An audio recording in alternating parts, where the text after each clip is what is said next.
So the city of Nampa hadn't updated their historic preservation plan since 2008. And there was also a desire from our Arts and Historic Preservation Commission to expand the idea of history and recognize we have a lot more historic periods and assets in our community beyond just our kind of early 20th century railroad boom. Like, we have our historic downtown and ours is actually very well preserved, but there was this desire out of the commission to acknowledge the fact we also have school buildings that are also historic that don't necessarily fit into that little narrow railroad boom timeframe.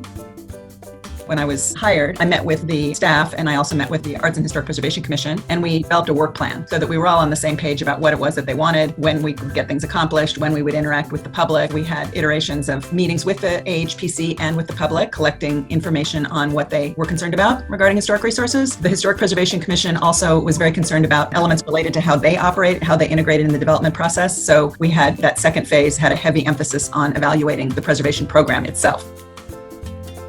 We also did some really cool work, something I've never seen before with utilizing GIS. We were able to take the building permit data from the county and put it into GIS, and it shows the state of the structures. So you get this real-time look at how the community grew.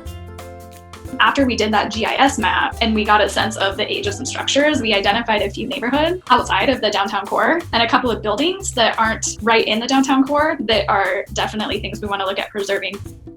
I'd just like to emphasize that historic preservation is so important to communities and their quality of life. I hope that planners across the state will see this as an opportunity to reach out to their state historic preservation office. And I think this is an example of where the two interests really do come together and have the potential to do a lot more when they're joined up.